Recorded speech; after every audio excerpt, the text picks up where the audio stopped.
Rams Cap Watch 2023. Yes, we are in officially Cap Watch season. Yes, that is correct.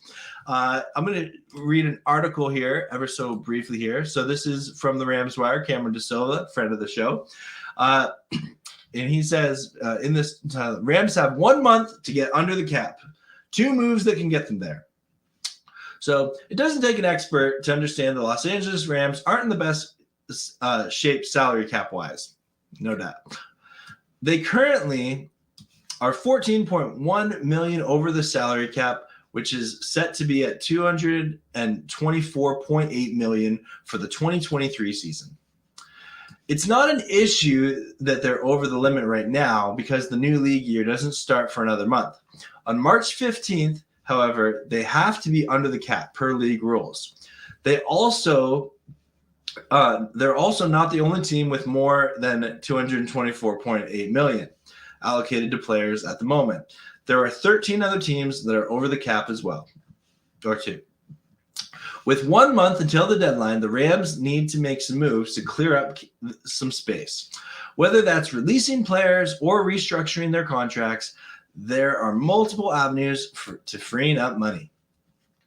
2 simple moves that can get them under the cap before March 15th, and it doesn't require them to release anyone. First, they can restructure Cooper Kupp's contract, thus creating 14.19 million in cap space. That almost gets them under the cap right there. The second move they can make is restructuring Bobby Wagner's contract, which would save them another 7.75 million in 2023.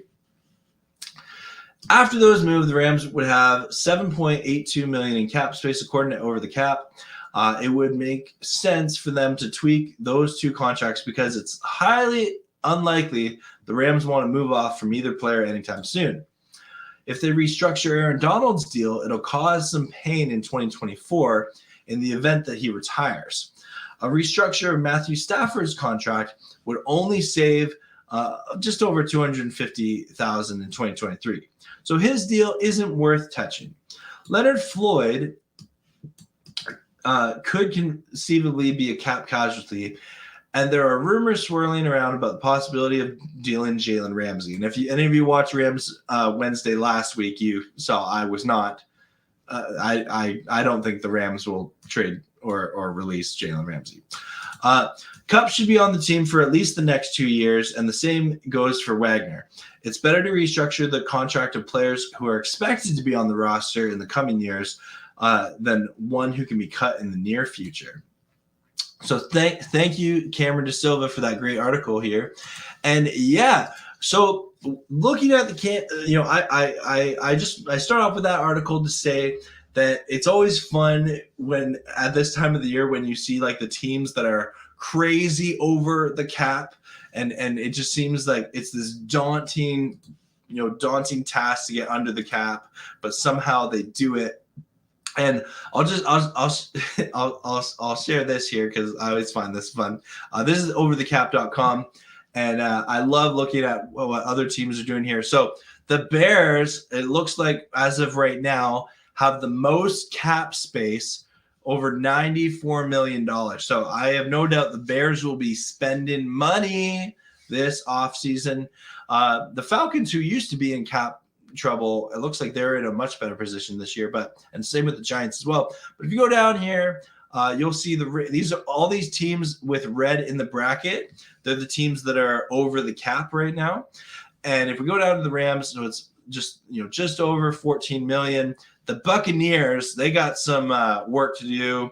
The Saints got some work to do, and then there's there's a significant jump up to the Vikings and the Jaguars. But always interesting to look at the cap situation, see what happens, with the Rams. I don't think restructuring Cooper Kupp or Bobby Wagner is out of the question. And restructuring is not releasing or trading or anything like that. It's just negotiating with the player. To my understanding, it's normally converting base salary into signing bonuses and guaranteed money in the future. So maybe that's something that the Rams do. Maybe it's not. But either way, something to watch out for. There are going to be some tough decisions. If you watched Rams Wednesday last week, I went through all the free agents that the Rams have and if the Rams could get a deal done. So we'll see. Lots is going to be happening in the next couple of weeks with the Rams, and I feel like we're just in the calm before the storm right now.